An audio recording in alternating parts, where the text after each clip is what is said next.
Hello everyone, welcome back to our channel D3 process. ये portfolio in React की तीसरी video है और इस वीडियो में हम file and folder structure set करेंगे। इसके साथ साथ कुछ डिज़ाइन से रिलेटेड भी सेटिंग करेंगे, जैसे फ़ॉन्ट फैमिली इंक्लूड करना या थीम को सेटअप करेंगे, जैसे कलर कॉम्बिनेशन, फ़ॉन्ट साइज वगैरह ग्लोबली सेट करेंगे इसे हम। ठीक है, तो चलो स्टार्ट करते हैं बिना टाइम वेस्ट करते हुए। Let's start.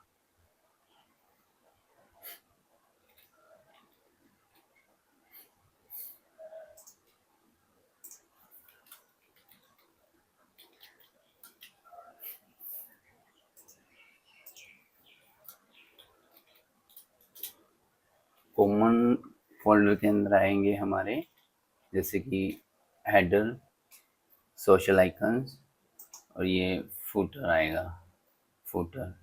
ठीक है, ये कॉमन होता है। हालांकि हम इसको रखें ना कि कोई फ़र्क नहीं पड़ता, कॉमन तो उसमें रखते हैं जब हमारे पास मल्टीपल पेज की वेबसाइट या वेब ऐप हो। ठीक है, तो यहाँ पर आप कॉमन बनाओ चाहे नाम ना हो, लेकिन हम इसको डिफ्रेंशिएट करेंगे क्योंकि फर्दर जो प्रोजेक्ट्स आएंगे उनमें एक कॉमन नाम का फोल्डर भी बनता है, तो वो मल्टीपल पेजेस की हो सकती है। तो इसलिए हम अभी से डिफ्रेंशिएट करना शुरू कर देते हैं ताकि हमें फर्दर समझने में कोई प्रॉब्लम ना हो।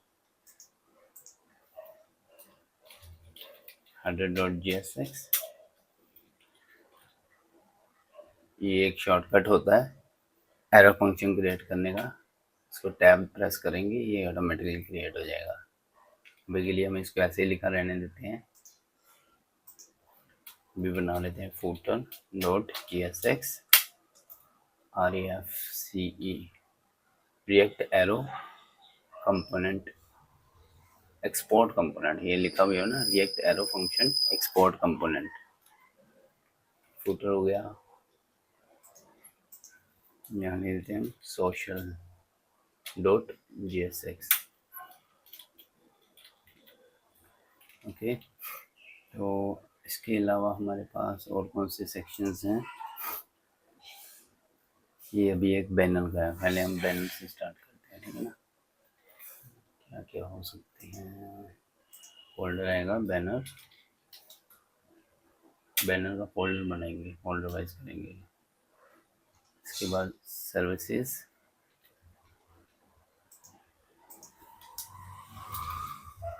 सर्विसेज आप ऐसा भी कर सकते हैं, इसे ना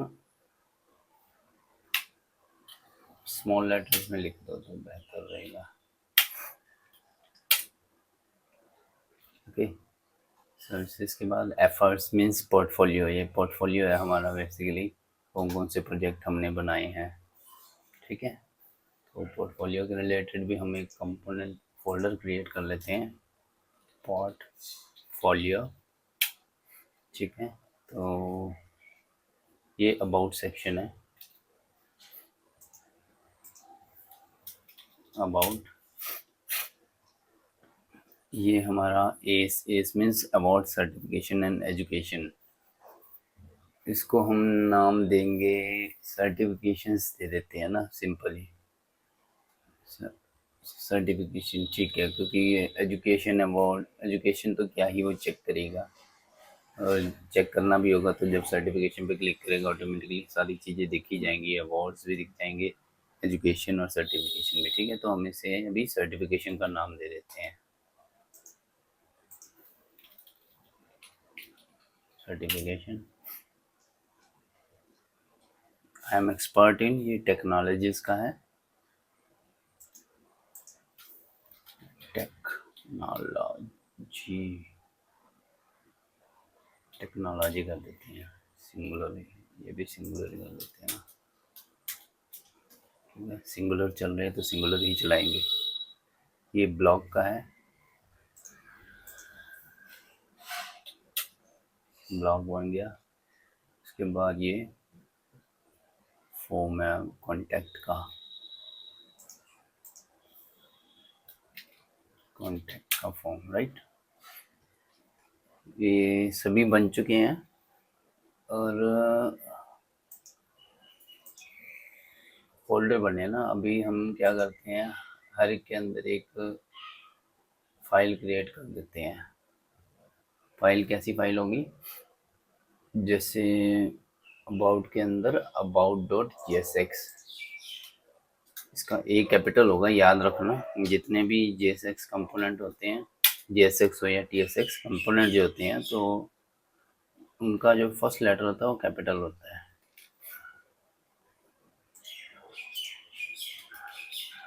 banner dot G S X flat arrow function, आएगा blog dot G S X flat arrow function, certification dot G S X flat arrow function, contact dot G S X. ठीक है, अभी रहते हैं ना पोर्टफोलियो का भी रहता है, अभी portfolio dot G S x. अभी मैं आपको ना सारे इंपोर्ट करके दिखाऊंगा कैसे चलता है इसमें काम। Services dot G S x, अभी बस फॉलो करते जाओ आप मुझे कि मैं कैसे कैसे काम कर रहा हूँ। ठीक है, ये फाइल्स क्लोज कर देता हूँ सारी। अरे what does it mean, save तो है, you want to save changes, okay save it.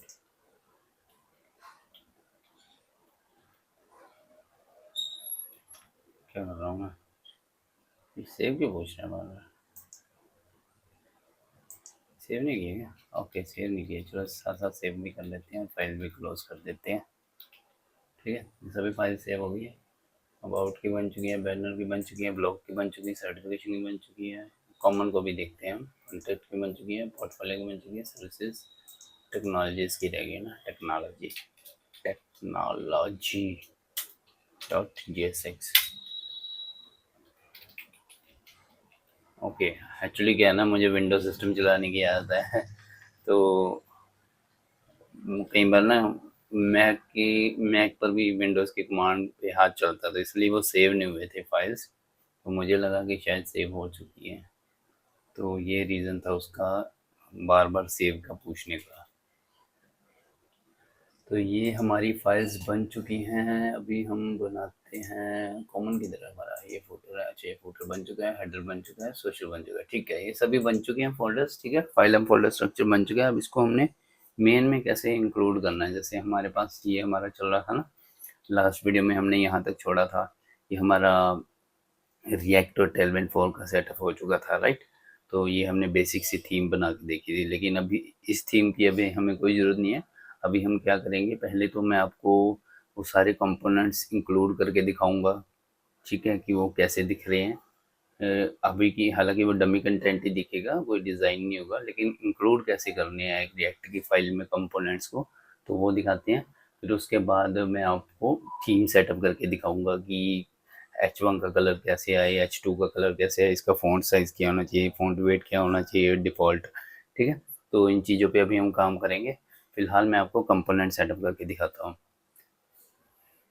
तो ये हमारा है ऐप कंपोनेंट चल रहा है ना, तो ऐप कंपोनेंट में था ये सब कुछ हमारा, तो इसको करेंगे delete.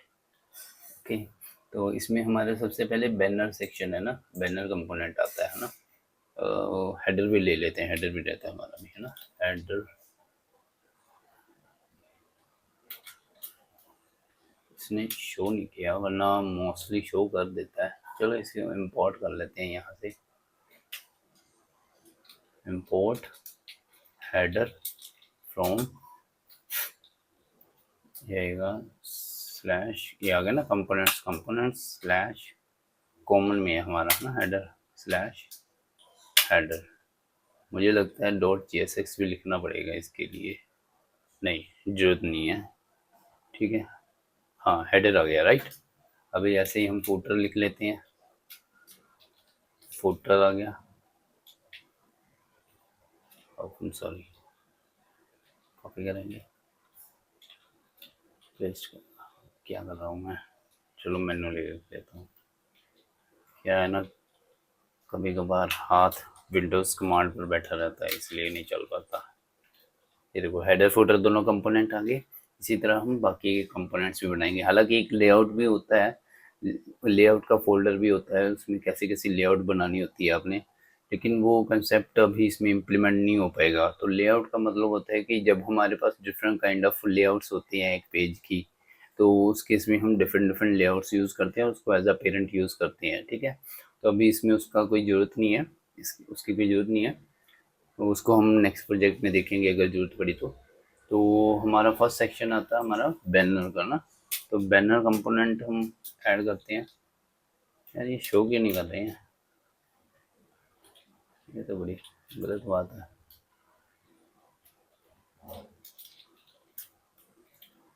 Oh what's going on, oh sorry, ये मैंने कॉमन में से इंक्लूड कर लिया ना, इसलिए एरर लग रहा है।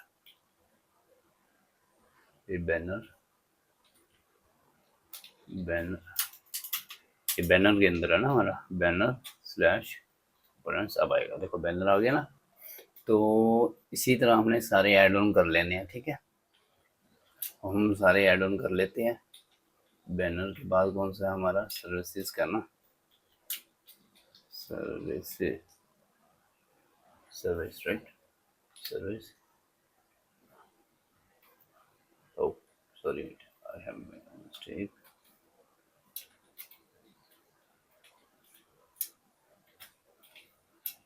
सर्विस आ गया। तो दूसरा कौन सा, सर्विस के बाद देखते हैं अभी कौन सा है। बैनर आ गया, सर्विस आ गया, एफर्ट्स मीन्स पोर्टफोलियो। ओह सॉरी, ये कैसे हो गया, पोर्टफोलियो ना। तो वो भी आएगा पोर्टफोलियो,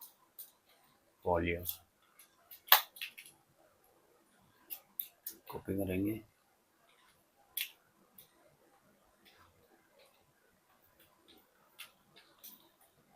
पोर्टफोलियो के बाद क्या है हमारा, अबाउट,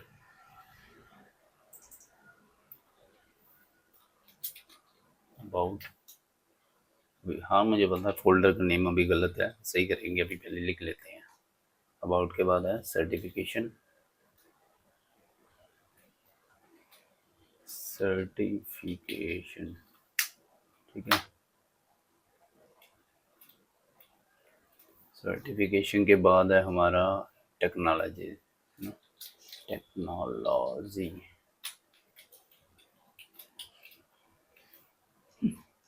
इसके बाद है ब्लॉग, ब्लॉग, ब्लॉग के बाद है कॉन्टैक्ट,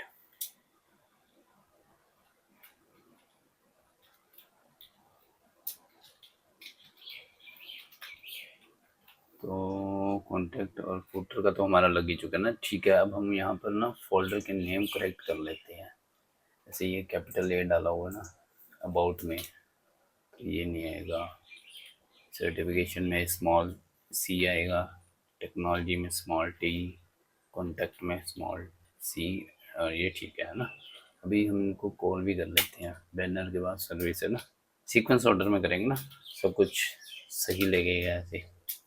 सर्विस आ गया, फिर पोर्टफोलियो है, portfolio, okay that's very nice. हालांकि ये ऑटोमेटिकली आ जाते हैं, पता नहीं आज क्यों नहीं आ रहा, सम टाइम नहीं भी आते हैं, ज़रूरी नहीं है कि हर बार ही आते हैं। पर आपको कुछ नहीं करना, बस ये एड्रेस चेक करना है आपने कि कंपोनेंट का एड्रेस कहाँ पर है। ये आपकी रूट फाइल थी ना यहाँ पर app.js में, और अगर देखा जाए तो ऐप के साथ ही पड़ा है, तो सिंगल डॉट विद स्लैश का मतलब होता है सेम रूट पर है, ठीक है। क्योंकि ये दोनों app.jsx और कंपोनेंट सेम रूट पे है, तो सिंगल डॉट स्लैश का मतलब होता है कि ये सेम रूट पर है। उसके बाद सेम रूट पे एक कंपोनेंट्स है, कंपोनेंट्स के अंदर फर्दर फोल्डर स्ट्रक्चर को फॉलो करते हुए हम वो कंपोनेंट एक्सट्रैक्ट कर लेते हैं, ठीक है। तो पोर्टफोलियो आ गया, अब अबाउट आएगा। अबाउट, अबाउट के बाद है सर्टिफिकेशन, सर्टिफिकेशन, सर्टिफिकेशन के बाद टेक्नोलॉजी, टेक्नोलॉजी के बाद है कॉन्टैक्ट, राइट। ओके, ये सब हो गया। ये देखते हैं हम यहाँ पे, ये देखो रिफ्रेश भी करने की जरूरत नहीं पड़ती, रिएक्ट में इतना बेनिफिशियल होता है, ऑप्टिमाइज्ड फास्ट, इसलिए इतना फास्ट होता है कि इसको रिफ्रेश भी करने की जरूरत नहीं पड़ती। देखो सारे सेक्शंस ऐड हो गए हैं यहाँ पर, हेडर है, बैनर है, सर्विस है, पोर्टफोलियो है, about, certification, technology, contact and footer. अब क्या करेंगे, हम वन बाय वन एक एक सेक्शन को फर्दर डिज़ाइन करेंगे और ये यहाँ पर एज इट इज़ दिखता जाएगा। लेकिन उससे भी पहले हमें क्या करना है, उससे पहले हमें ये थीम सेटअप करनी है, राइट। तो थीम सेटअप करते हैं पहले, इसको थोड़ा इधर कर लेते हैं, दिख जाएगा। अभी के लिए हम डिफ़ॉल्ट CSS जो हमारी लगी हुई ना उसको थोड़ा ब्रेक कर देंगे। ये सेक्शन हमारे बन गए, इस फाइल को हम क्लोज कर सकते हैं। इतना ही थोड़ा नीचे कर लेते हैं ना, यहीं से देख लेते हैं। जैसे हमारे पास ये है ना, ये हमारे पास क्या लगा हुआ है, H1 है, ठीक है। H1 ये रहा है। अब इसको हम बेस में लिखेंगे। बेस का मतलब है कि डिफ़ॉल्ट CSS। अब H1 की डिफ़ॉल्ट CSS क्या होनी चाहिए, राइट। तो अब इसमें H1 की डिफ़ॉल्ट CSS क्या है, अगर देखा जाए तो अपर केस लगा है, राइट। टेक्स्ट अपर केस है ना सारे में। तो यहाँ पर हम लिख देंगे, यहाँ @apply चलेगा।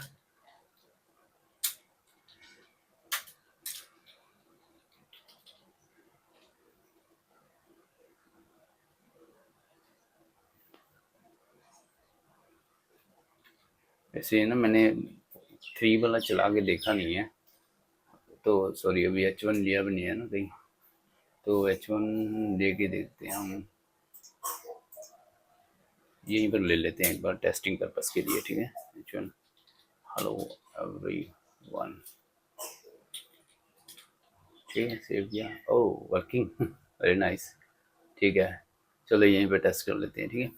तो बेस होगा ये इसका अपर केस, और इसका फ़ॉन्ट साइज़ वगैरह चेक कर लेते हैं। फ़ॉन्ट साइज़ 40 है और फ़ॉन्ट फैमिली भी सेट करेंगे, पॉपिंस है ना। Font size 40 right, very good, it's very nice. अच्छा ये इतना स्मॉल क्यों दिख रहा है फिर, ये ऐसा है, ये ऐसा, अच्छा मे भी फ़ॉन्ट फैमिली का इशू होगा ना। फ़ॉन्ट फैमिली सेट करेंगे, font start google.com, right.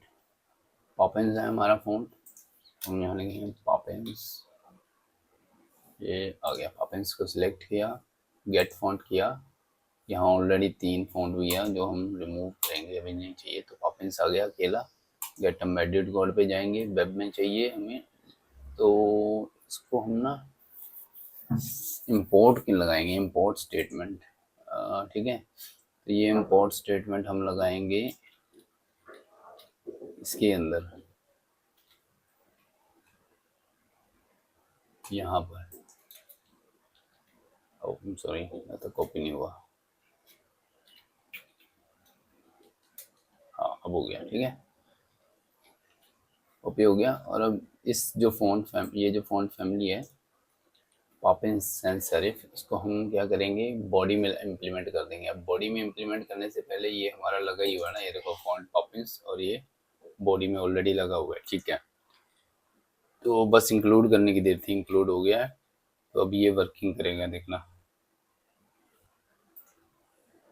Body को बैकग्राउंड कर देते हैं हम ब्लैक, तो हमारे पास यहाँ पे ब्लैक कलर है। ये कलर ब्लैक ऐसे नहीं देना चाहिए है ना, हमारे पास ऑलरेडी ब्लैक है। यहाँ करेंगे @apply टेक्स्ट ब्लैक, एक बार रेड करके देखते हैं कि बाकी चल रहा है कि नहीं चल रहा। रेड 100 कर देते हैं,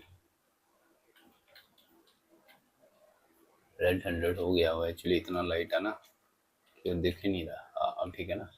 तो इसके लिए हम कर देंगे टेक्स्ट ब्लैक, ओके। ये क्या है ना, ये मैंने बोला था ना आपको कि टेलविन के पास खुद के भी कुछ कलर कॉम्बिनेशन होते हैं, डिफ़ॉल्ट बहुत कुछ होता है। अभी कलर कॉम्बिनेशन की बात कर रहे हैं तो कलर कॉम्बिनेशन के बारे में बता दूँ। तो यहाँ पर टेक्स्ट ब्लैक का मतलब है कि टेक्स्ट का जो कलर है वो ब्लैक हो जाएगा, ठीक है। तो ये डिफ़ॉल्ट टेलविन की, ये जो हमने इंपोर्ट किया ना टेलविन CSS, तो इसका मतलब ये है कि हम टेलविन के डिफ़ॉल्ट प्रॉपर्टीज़ को भी यूज़ कर सकते हैं इसमें। तो ये हमने डिफ़ॉल्ट प्रॉपर्टी कॉल किया, ये और ये, ठीक है। तो ये हमारा कस्टम है पॉपिंस, ये जो हमने फॉन्ट फैमिली इंपोर्ट किया यहाँ पे, ठीक है। थीम में फॉन्ट पॉपिंस यहाँ पे, ठीक है, ये आ गया हमारा पॉपिंस। तो ये ठीक है। अभी यहाँ पर हम और क्या दिया हुआ है इन्होंने, अपर केस है, ठीक है, मीन्स मार्जिन बॉटम 30 भी दिया हुआ है ना, तो H1 को मार्जिन बॉटम 30, अब यानी MB हाइफन, अब इसको ना 4 से मल्टीप्लाई करना है तो एक्यूरेट फ़ॉन्ट साइज आ जाएगा। जैसे मान लो 1 × 4 4, मतलब मार्जिन बॉटम 4 पिक्सल हो जाएगा। अब 2 है मान लो, तो 2 × 4 8, तो 8 पिक्सल हो जाएगा। ठीक है, तो हमें कितना ये 30, तो 7 × 4 28। ठीक है, तो MB 7 लिखेंगे 28 आ जाएगा। और देखो आगे मार्जिन बॉटम कितना है 28, देखें पॉपअप सा ओपन हो रहा है, उसमें लिखा हुआ है मार्जिन 0028 पिक्सल, राइट। तो ऐसे सिलेक्ट से होगा। इसका लाइन हाइट कितना है, इसका लाइन हाइट में सेट कर देते हैं ना, यहीं से देख लेते हैं, सॉरी कंप्यूटर से देख लेते हैं ना। फॉन्ट वेट 600 है, लाइन हाइट 48 है, फॉन्ट वेट 600 है। यहाँ पर इसको भी लगाने की जरूरत नहीं है, हम लेते हैं फॉन्ट सेमी बोल्ड, इसका मतलब है 600। ठीक है, लाइन हाइट जो है, तो लाइन हाइट 48 पिक्सल। हालांकि ये भी हो जाती है, लीडिंग होता है इसके लिए। मेरे को इसकी लाइन हाइट पहले से कम हो गई ना, पहले ही ज़्यादा थी। अगर मैं इसको हटाऊं बढ़ गई ना, कम हो गई, राइट। ठीक है, अभी टेक्स्ट का ये तो हो गया H1। ठीक है, H1 का तो एक्यूरेट हो गया, 48 चाहिए ना, 48 ही आ रहा ना, 48 आ रहा बस। ठीक है, अब टेक्स्ट का चाहिए। टेक्स्ट का हमारे पास फॉन्ट साइज 15 है, राइट। तो हम क्या करेंगे, P को देंगे यहाँ पे, P by default P tag में ही आता ना, तो फॉन्ट साइज रहेगा 15। तो हम ऐसा करते हैं, P को भी दे देते हैं फॉन्ट साइज 15। ठीक है, और इसके लिए हम यूटिलिटी क्लास बना लेते हैं। आपको पता भी लग जाएगा यूटिलिटी क्लास क्या होती है, क्योंकि हमारे पास डिफ़ॉल्ट फॉन्ट साइज 15 नहीं होता। ठीक है, @utility। ठीक है, क्या देंगे, फॉन्ट 15 कर देते हैं, फॉन्ट 15। ठीक है, किया, यहाँ पर लिख दें फॉन्ट साइज 15 पिक्सल। ठीक है, अब हमारी यूटिलिटी का नेम क्या आ गया, फॉन्ट 15। अब हम इसको कॉपी करेंगे, कुछ नहीं करना है, यहाँ पर सॉरी यहाँ नहीं, यहाँ @apply पेस्ट हो गया। कॉपी करेंगे, सेव करेंगे, और ये चीज़ सेम यहाँ भी लिख देंगे, फॉन्ट 15। ठीक है, अब देखना ये बॉडी को बाय डिफॉल्ट फॉन्ट 15 लगाया जाएगा, और पैराग्राफ को भी। अभी हमारे पास पैराग्राफ नहीं है, तो अभी ऐड हम कर लेते हैं। यहाँ पे ऐड पैराग्राफ लॉरेम 10 लिखेंगे तो 10 वर्ड्स का लॉरेम लिखा आ जाएगा। अगर हम डायरेक्ट भी लिखें लॉरेम 15, ठीक है, तो ये देखो दोनों आ चुके हैं। फॉन्ट साइज कितना दिखा रहा है, 15 पॉपिंस। बाय डिफॉल्ट भी बॉडी में क्या आ रहा है, फॉन्ट 15, फॉन्ट साइज 15 आ गया ना ऑटोमेटिकली, हमने नहीं दिया। अगर आपको हो तो मैं आपको इस क्रॉस चेक भी करके दिखा देता हूँ। तो 150 कर देते हैं, ये देखो हो गया बड़ा बड़ा। ठीक है, बॉडी में भी आ रहा है ना, ये सारी चीज़ें बॉडी में आ रही हैं, तो ये इसलिए बड़े हो गया। चलो ये भी हो गया। तो अभी बटन्स रहते हैं, तो हम कंपोनेंट बनाएंगे, इसके लिए बटन्स को ऐसे बनाएंगे। ठीक है, कंपोनेंट्स, बटन्स जो बनते हैं हमारे कंपोनेंट्स में बनते हैं, राइट।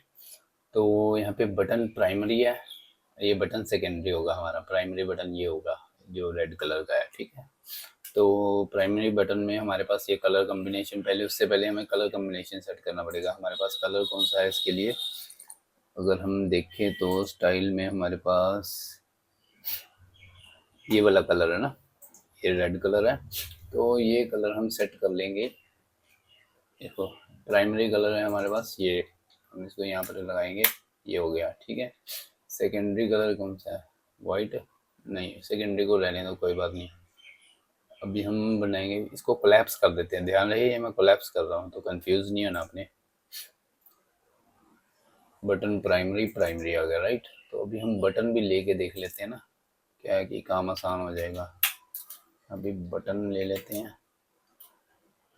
अभी टेक्स्ट क्या है, explore portfolio, explore portfolio. Portfolio, right. ये डिफ़ॉल्ट सेटिंग्स दी हैं अभी हमने, देखना ये क्या है। अच्छा बैकग्राउंड, ओ यार बॉडी को भी लगता है बैकग्राउंड कलर दिया हुआ है हमने ना, बॉडी की तरह। अच्छा ये देखो बॉडी को बैकग्राउंड कलर प्राइमरी दिया है, तो बटन और बटन वो दोनों चीज़ें मिक्स हो गई ना। तो बटन प्राइमरी, ओके हमने क्लास तो दी नहीं है ना बटन को, इसलिए नहीं चल रहा। मुझे लगा था कि शायद डिफ़ॉल्ट बटन में टैग को लगी हुई है, ठीक है। इसमें क्लास नेम चलता है, याद रखना, क्योंकि क्लास एक कीवर्ड है, ठीक है, तो इसलिए इसमें कीवर्ड नहीं चलेगा। ये हो गया, ठीक है।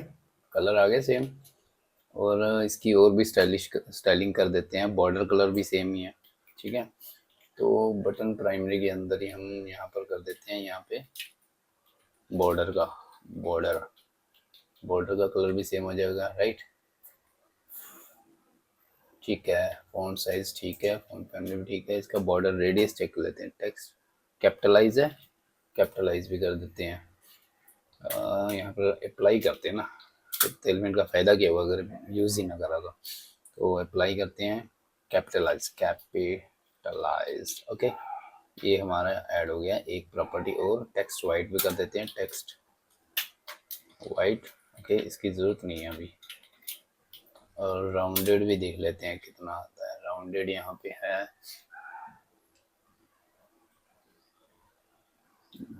फॉन्ट वेट 400, लाइन हेड 1.5 है, टेक्स्ट लाइन सेंटर है, ओके। टेक्स्ट सेंटर भी कर देते हैं, टेक्स्ट सेंटर है, ठीक है। फॉन्ट वेट 400 है तो फॉन्ट नॉर्मल लिख देते हैं, font normal, okay. Cursor pointer है, cursor pointer, okay. Font size है इसका 15 पिक्सल, वो हमारा डिफ़ॉल्ट आ रहा है। बॉर्डर रेडियस चेक कर लेते हैं कितना आ रहा है इसका। बॉर्डर रेडियस यहाँ से देख लेते हैं ना, यहाँ से आसान होता है देखना। रेडियस 2 पिक्सल है ना, तो 2 पिक्सल के लिए मतलब होगा ये राउंडेड -0.55। मुझे लगता है ये चल जाना चाहिए। इसकी पैडिंग भी हम चेक करेंगे, ठीक है। ओ मतलब ये नहीं है ना, ये हमारे पास राउंडेड 1 लगा के देखें, नहीं 1 भी नहीं है। तो इसके लिए हमें क्या करना होगा, tailwind.css में जाएंगे, हम इसको गेट स्टार्टेड करेंगे, कंट्रोल विंडो के करेंगे, यहाँ पर लिखेंगे बॉर्डर रेडियस, ठीक है। अब यहाँ पे 2 पिक्सल चाहिए ना, ये राउंड बार पहले नंबर पे है, एक्सेस, ये राउंडेड एक्सेस, ठीक है। एक्सेस करेंगे, ये देखो हो गया राउंडेड। वो नहीं वैसे उतना हो गया, हाँ हो गया, सेम ही है, ठीक है। लेटर स्पेसिंग का इशू लग रहा है ना मुझे, यहाँ पे लेटर स्पेसिंग देख लेते हैं, क्योंकि हमारा जो है वर्ड है उसमें वो काफ़ी कंजेस्टेड सा लग रहा है। लेटर स्पेसिंग ये देखो है ना 0.5 पिक्सल है, तो इसको भी चेक कर लेते हैं। 0.5 टाइटल नहीं चाहिए हमें, ये चाहिए होगा वाइडर, ट्रैकिंग वाइडर, ठीक है। देखो कितना आसान हो जाता है ना ऐसे। इसको चेक कर लेते हैं ना, हमारे यहाँ पे लेटर स्पेसिंग कितनी आई है।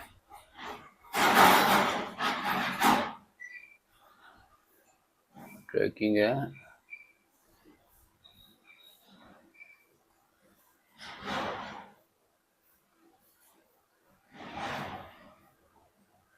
0.05 mm, चलो जितनी भी है लगभग सेम हो गया, ठीक है। बाद में बिल्कुल सिमिलरिटी बाद में देख लेंगे। तो ये हो गया हमारा ऐसे बटन सेट, ये हमारा कंपोनेंट बन गया है ना। अभी इसके होवर पे भी हमें चेंज करना होगा, ये बॉक्स शेडो दी है, राइट। तो इसकी डिफ़ॉल्ट बॉक्स शेडो भी होगी, ट्रांजिशन भी होगी, ठीक है। ये ट्रांजिशन सेट कर लेते हैं हमने। ये इसकी डिफ़ॉल्ट रहती है ट्रांजिशन -ऑल। अब ड्यूरेशन देंगे, ड्यूरेशन -200, 200 ही है ना यहाँ पे, 0.2 सेकेंड, ठीक है। इज इन आउट है, इज इन आउट हो गया। अब उससे पहले इसकी शेडो देनी है, बॉक्स शेडो। बॉक्स शेडो देंगे क्योंकि हमारा जो होवर इफेक्ट है वो बॉक्स शेडो भी है ना, तो डिफॉल्ट बॉक्स शेडो भी देंगे इसको, तभी ट्रांजिशन करेगा वो। ट्रांजिशन कलर और बॉक्स शेडो ये है, इसके लिए कट किया हुआ इसने, ये रहा। कलर वाइट है और बॉक्स शेडो ये है। इसको शेडो को हम इनलाइन यहाँ लिखेंगे, बॉक्स शेडो। ये मुझे ना लिखनी इसमें ना थोड़ी कॉम्प्लिकेटेड सी लगती है और कुछ नहीं है, बाकी है तो अगर एक बार दिमाग में बैठ जाए फिर तो आसान ही है, पर पता नहीं क्यों। चलो ये बॉक्स शेडो होगी, ट्रांजिशन होगी। पैडिंग देख लेते हैं ना, इनकी पैडिंग नहीं है, 1020 है ना हमारी, 1020। ओके, हमने यहाँ ज़्यादा दे रखी है पैडिंग, 1020, ठीक है।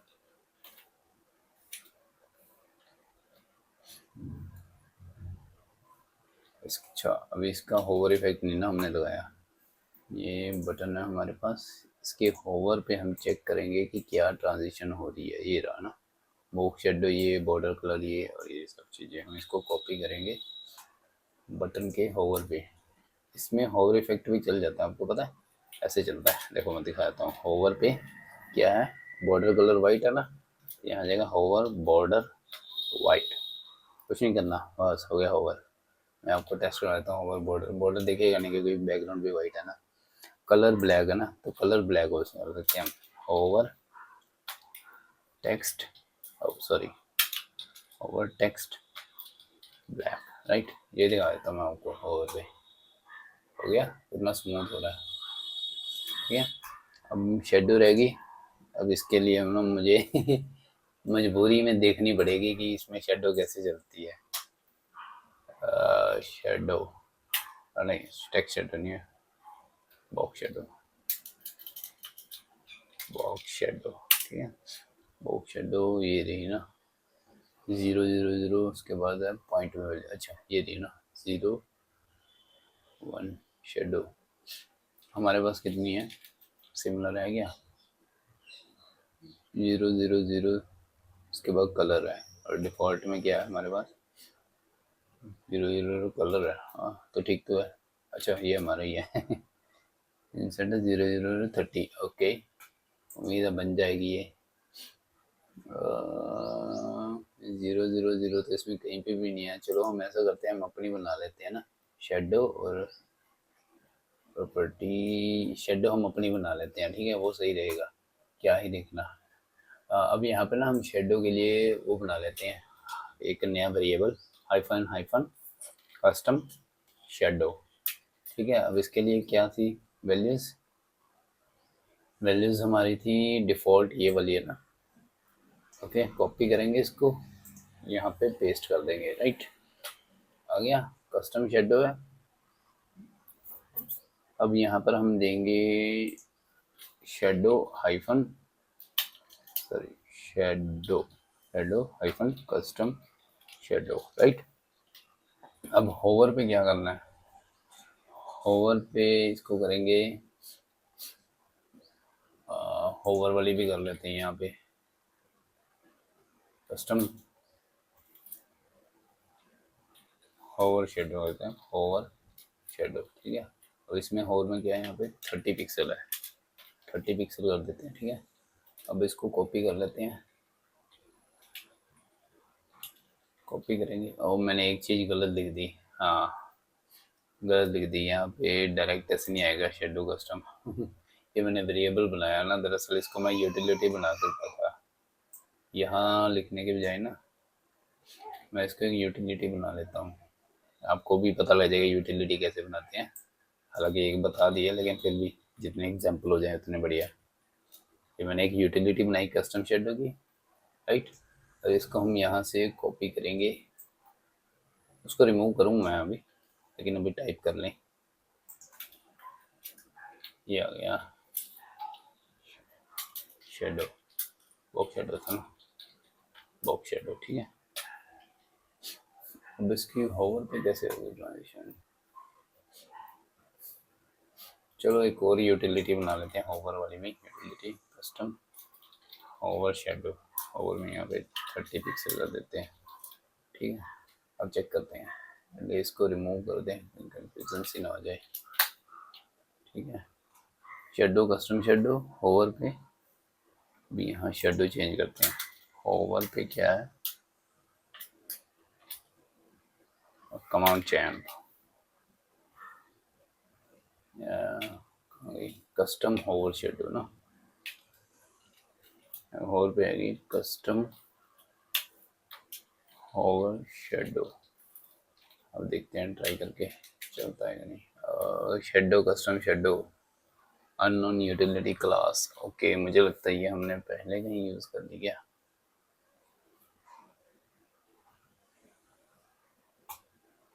अननोन यूटिलिटी क्लास, या फिर ऐसा करते हैं ना, रुको और आसान तरीका ढूंढ लेते हैं। एक बार इनलाइन ऐसे ही लगा देते हैं। इसको मैं बना के दिखाता हूँ आपको, ऐसी बात नहीं है, छोड़ूंगा नहीं। ये शेडो कहाँ है, ये है ना शेडो। अच्छा, ये पता क्या इशू हो गया, ये इशू है।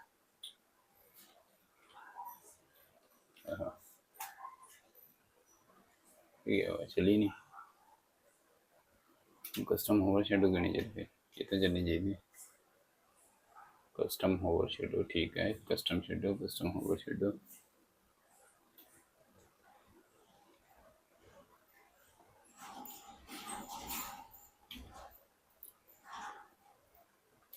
होवर शेडो, चलो यार इसको ना ऐसे ही लिख लेते हैं। ओहो, बोक शेडो यहाँ भी लगा रखी है, ये लगी तो ये है यार, जिसको अनकमेंट कर देते ना।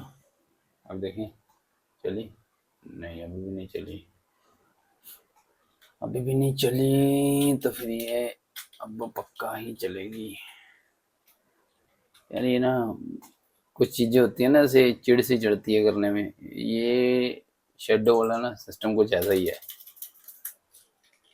इसको मैं ज़्यादातर CSS में ही लिखता हूँ, लेकिन फिर भी ओवर पर भी इसको लिख ही लेते हैं, शेडो 30 पिक्सल। अब तो आजा दोस्त, अननोन जीरो, क्या जीरो, अच्छा मेरा तो स्ट्रिंग में डालने के लिए बोलेगा क्या ये, शेडो शेडो ठीक तो है, स्ट्रिंग में डालेगा, ठीक है। क्या प्रॉब्लम है भाई,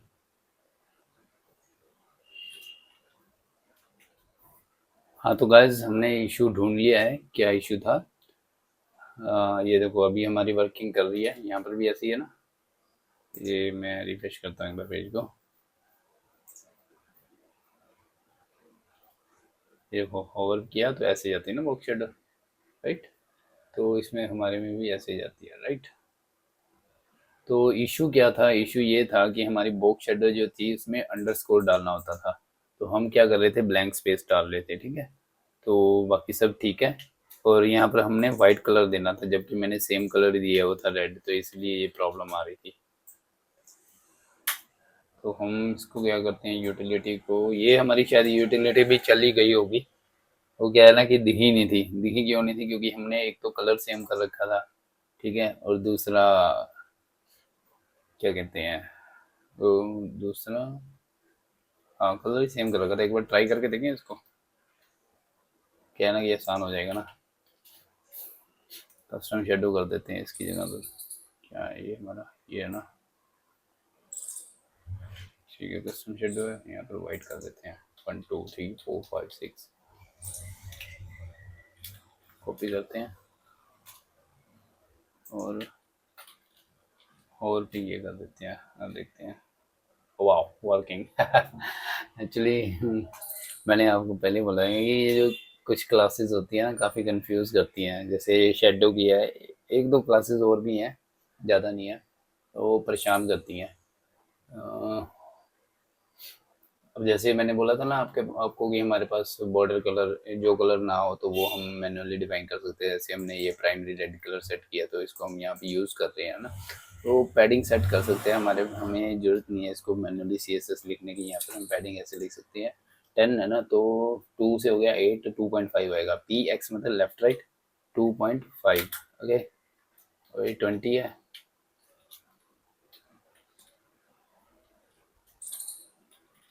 PY कर देते हैं 20 ना, PY 20 था, तो ये हो जाएगा 16,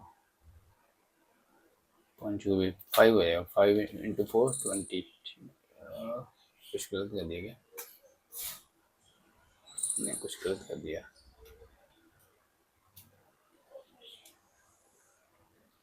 20 है, सही तो है, सॉरी, ये एक्चुअली PY है, PX हो जाएगा 5, ये है, मैंने गलत दे दिया था।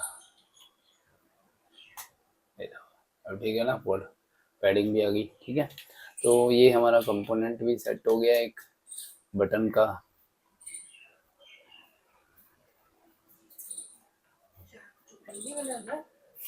तो आपने हमारा देख लिया, आपने देखा कि हमने कैसे बेस को सेट किया है, ठीक है, और कंपोनेंट कैसे क्रिएट करते हैं, और एक यूटिलिटी क्लासेस कैसे क्रिएट करते हैं। ये हमने 3 यूटिलिटी क्लासेस क्रिएट करी है, ठीक है। ये एक बटन कंपोनेंट क्रिएट किया है, इसके साथ साथ हमने H1P और बॉडी में कुछ डिफ़ॉल्ट प्रॉपर्टीज सेट करी है, CSS प्रॉपर्टीज, ठीक है। तो आज की वीडियो यहीं तक, मिलते हैं नेक्स्ट वीडियो में।